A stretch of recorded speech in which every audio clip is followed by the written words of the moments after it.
Mire, yo quisiera hacer un antecedente.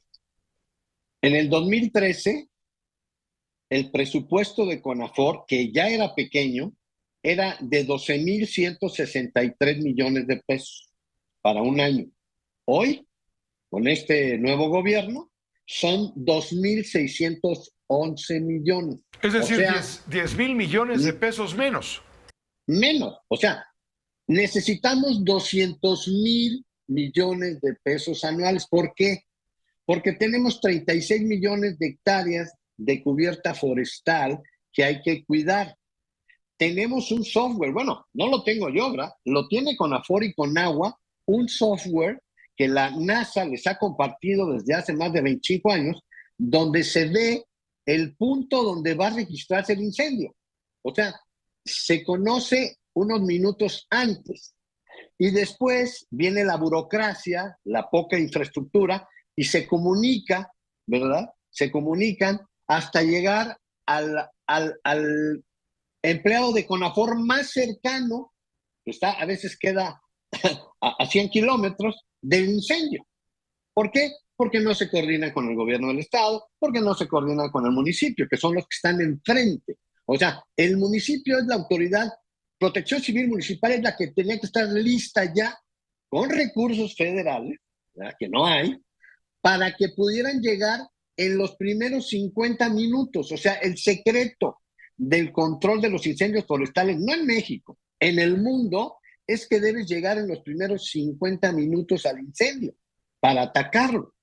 ¿Me explico? Nosotros llegamos a las 5 horas o a las 6 horas. No, bueno, pues ya a las 6 horas ya el incendio ya se propagó, o sea, ya se fue lejos. ¿Por qué? Porque los vientos llevan el fuego. Pero esto que nos dices, Carlos Álvarez, es un crimen lo que está cometiendo el gobierno al Claro. haber reducido de 12 mil millones de pesos anuales de presupuesto, pues, para combatir esta enorme extensión de manto forestal. Se ha reducido a 2 mil millones de pesos. Supongo que se ha reducido la cantidad de gente que puede acudir, como dices Todo. tú. Claro, y esto es un crimen porque estamos hablando de la riqueza forestal del país. Fíjate, los datos de CONAFOR del 2004 al 2020 nos dicen que México perdió por incendios nada más, incendios forestales, 5,5 millones de hectáreas. Eso es independiente de toda esa cubierta forestal que todos los días se tira para el desarrollo urbano de vivienda, para el desarrollo industrial, para el desarrollo agropecuario o turístico. Entonces, esto es sin contar aquello. Esto es nada más los incendios forestales. O sea, México tiene récord mundial, digo yo, de 42,43 hectáreas por hora. Ese es el promedio de esos 5,5 millones de hectáreas que perdimos del 2004 al 2020. O sea, somos campeones mundiales de incendios forestales, pero lo que mostramos es esa poca seriedad con la que este gobierno o los gobiernos, vamos a hablar de los gobiernos, tratan el tema tan importante de la cubierta forestal. Es el suelo, fíjense bien, estamos perdiendo dos cosas en el incendio. Perdemos suelo y perdemos esa cubierta forestal, que es la que absorbe el agua de lluvia. Por eso dicen, oye, es que ya no hay agua. Pues claro que no hay agua, por favor. Si ya se nos olvidó el ciclo del agua que nos enseñaron en sexto año de primaria. Desde que lo propuso la derecha, porque lo propuso la derecha a López San Martín, yo dije, porque además ahora andan diciendo que yo lo defendí, que lo voy a defender, yo dije, es un buen periodista, con buena trayectoria, y luego se ha ido derechizando, y lo acaba de ratificar con sus, no fueron críticas, fue majadería en contra de un funcionario excepcional, al cual odia la derecha, porque nunca los dejó utilizar el miedo y la desinformación en la pandemia y los ponía en su lugar a cada momento. Yo lo volvió a hacer con López San Martín. López San Martín es propuesto para moderar el debate y es totalmente pugnaz en contra de nuestro gobierno y de nuestro movimiento. Es imprudente, es torpe, es insensible, es irresponsable. Si está a unos días del debate, nosotros no le pedimos que nos apoye, simplemente que sus pasiones las domine y que se ponga por encima de todas las pasiones políticas, porque va a ser el moderador nada menos uno de los dos moderadores del primer debate presidencial. Nosotros propusimos a Denise Merker, nadie va a decir que Denise Merker es de nuestro movimiento o que nos apoya o que no nos critica, ha sido muy dura crítica de nuestro gobierno, pues es una mujer con una extraordinaria carrera periodística y que evidentemente está por encima de toda pasión política, más allá de con quién simpatice.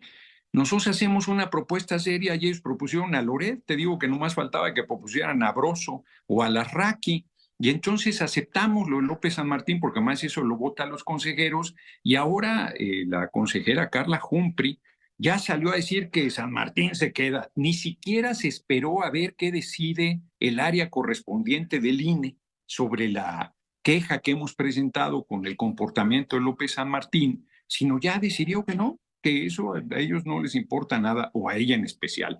Me parece muy sesgado, muy faccioso, y nosotros lo único que pedimos, o sea, Claudia Sheinbaum Pardo va a ganar el debate, 3-1 va a ser, ya está claro, es Berta Xóchitl Gálvez Ruiz, Álvarez Maínez y López Sansochil, le digo yo. Bueno, pues que se dejen venir de 100 en 100, que no sean montoneros, no pasa nada, pero no dejaremos de señalar quien actúa de manera facciosa y de manera sesgada.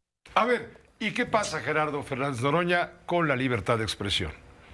No, bueno, él puede decir lo que quiera, las majaderías que quiera, pero no puede plantearse que tiene la calidad moral, la madurez, la sobriedad, la prudencia para conducir un debate cuando piensa con el hígado, cuando insulta a un compañero, además de nuestro movimiento, que sí quiso ser candidato a jefe de gobierno. Y no hay ni una crítica, ¿eh? Pues solo falta que lo responsabilice a López-Gatell de las muertes en el mundo por el COVID, que fueron terribles en todos lados. Fue ¿Pero tú crees que un hecho que a la humanidad superó. Decían que no iban a vacunar a la gente, que nunca se iba a terminar, que no sé cuántas cosas. Fue un manejo A ver, correcto. Gerardo, te pregunto, sí. ¿Tú crees que el mote del doctor Muerte se lo ganó López-Gatell por una maña de los conservadores, de la derecha, de la ultraderecha, anti 4T? ¿Eso se lo ganó él o se lo ganaron los hechos con los 800,000 muertos a consecuencia de un mal manejo pandémico? A consecuencia de un mal manejo, se empobrecieron al pueblo, lo malalimentaron, está presa de enfermedades crónico-degenerativas, producto de cosas que no son alimentos y que se consumen en general, y el responsable es López-Gatell. Qué simpáticos son, pero además lo de doctor Muerte, ustedes estaban inspirados por una dentista que ni siquiera sabe nada de epidemiología y la hicieron la gran heroína y la gran conocedora del tema. El manejo fue absolutamente consistente, serio, es un buen comunicador, es un profesional, es un hombre consistente, y lo odian porque los puso en su lugar, hombre. Creo que sí, Pepe. A ver, mira, te doy la primicia. Mañana sacamos una actualización de nuestros datos. Al día de hoy van más de 130 casos de violencia con motivo de las elecciones, exactamente 132 casos. De esos 50 casos son de personas asesinadas, prácticamente la mitad son precandidatos o aspirantes a alguna candidatura, y hay 82 casos en los que hemos registrado atentados, amenazas, secuestros e incluso desapariciones. Estamos hablando desde junio, cuando inició el año electoral propiamente, ¿no? Desde junio. Exacto. Desde junio, que fue cuando pues, se adelantaron estos procesos internos de los partidos políticos, pero realmente lo que estamos viendo es que hay una ola en estas últimas semanas muy, muy importante, y ahorita te explico por qué. De hecho, la última vez que hablamos había 43 casos de personas asesinadas, hoy ya son 50. En gran parte de las entidades federativas están concluyendo o ya concluyeron las precampañas y está el periodo de registro de candidaturas. Y ahí es donde el crimen organizado aprovecha para incidir, para buscar generar condiciones para poner personas afines.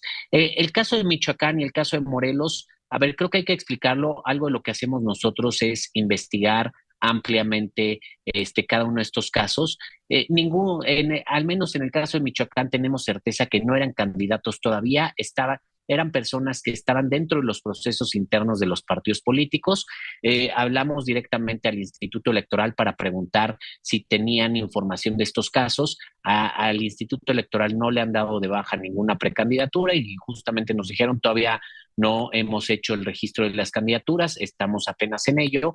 Entonces, más bien lo que está pasando es que dentro de los procesos internos de los partidos políticos, seguramente varios de los precandidatos o varios de las personas que se perfilan para ser candidatos o candidatas, están recibiendo amenazas, están recibiendo intimidaciones, ellos directamente o sus familiares, que es algo que también hemos registrado en muchos casos, es a través de los familiares donde se ejerce esta presión, y bueno, advierten que no hay condiciones para encabezar una candidatura, para hacer una campaña, y prefieren antes incluso de llegar a la etapa del registro frente a la autoridad electoral, ellos mismos bajarse y dejar la contienda.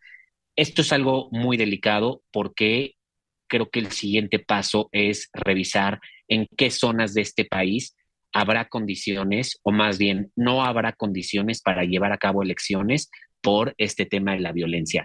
A mí me parece que al menos en Michoacán, en Guerrero y en algunos lugares de Chiapas y Veracruz no va a haber condiciones para poder llevar a cabo una elección, por lo menos en ciertos cargos municipales e incluso puede ser en algunos cargos de diputaciones locales. Sí, estás hablando de los eslabones más débiles de la cadena democrática. Estás hablando de aspirantes a las presidencias municipales, incluso a las regidurías, en fin, insisto, los eslabones más débiles de la cadena. Así es. ¿Habías visto antes, en elecciones anteriores a nivel federal, habías visto algo parecido? A ver, sí, a mí me parece que esto es una espiral que se viene registrando o del cual nosotros tenemos datos desde 2018, pero que cada vez se extiende más y sobre todo cada vez se acentúa más en ciertas zonas de la región. En 2018 hubo una ola de violencia importante, más de 145 asesinatos con motivo de las elecciones. En 2021 no era una elección del tamaño de esta elección, pero bueno, y no estaba la presidencia en juego, pero registramos 88 casos. Ojo, en 2021 empezamos a registrar lugares en donde no se pudieron llevar a cabo las elecciones, ya sea que se suspendieron, como por ejemplo la Yesca en Nayarit, o que a la fecha no se han podido llevar a cabo elecciones, como en algunos municipios de Chiapas. Eso de la hora nacional son me 67 parece... días para las elecciones, 6-7. Por eso, le quitamos 3 días, 9 semanas, porque tienen que cerrar las campañas. Claro, pero quítale miércoles, jueves, viernes y sábado previo a la elección. A la elección y luego... En la Semana Santa, quítale una semana. Sí, quítale una semana, estamos entonces a 8. Estamos a ¿Cómo se ha comportado? En efecto, incluso alguna encuesta midió por qué creen que va a ganar Claudia Sheinbaum, y la gran mayoría, el 60%, dice que porque la apoya el presidente López Obrador, ¿sí? La pregunta era, Claudia Sheinbaum, una ventaja en las preferencias al 2024. ¿Cree usted que esto se debe principalmente y dicen a que es buena candidata, a sus atributos positivos, el apoyo de AMLO? La respuesta más frecuente es el apoyo de AMLO. Esto nada más para decir reforzar lo que estás diciendo de las mañaneras. Ya el presidente, bueno, ya se burla de todos nosotros, se burla de la ley electoral, se burla del INE y sigue hablando, y ahora nos dice que ahora ya va a volver a usar la palabra mafia del poder en vez de la de conservadores. En fin, el caso es que sigue metiendo en las campañas. Pero dejemos eso que lo hemos comentado al cansancio, Pepe. ¿Qué le podemos decir a toda tu audiencia sobre cómo se han movido las preferencias electorales? Sin duda todas las encuestas marcan a Claudia como ganadora. Y adelante muy por arriba. Una diferencia. Ahora, pero ahí empieza el problema, ¿sí?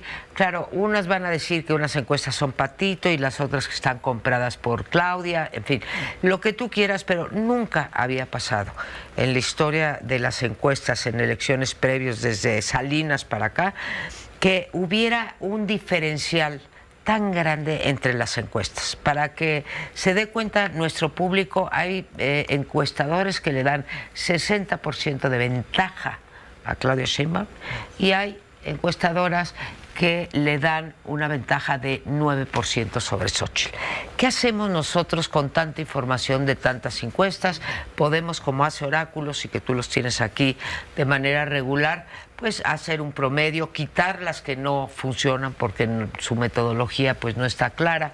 Aún así son muy dispares, ¿no? Entonces no nos sirven, Pepe, ni a ti ni a mí, para hacer un análisis, para aclararle al público cómo van las encuestas de preferencia electoral. Lo que te puedo decir es que si hacemos un promedio tipo Oráculos, que lo hacen con un método algorítmico, en fin, todas estas cosas que nosotros no sabemos, no. Pero si hacemos incluso un aritmético simple, la verdad que la distancia va entre 20 y 22 puntos, ¿sí? La mayor distancia en unas elecciones presidenciales desde que medimos las preferencias. No irremontable, recordemos que Felipe Calderón iba 16% atrás que Andrés Manuel López Obrador en 2006. Al inicio de su campaña, no después del primer mes, para que no digan que estoy torciendo las cifras, y finalmente remontó, ganó por medio punto. Pero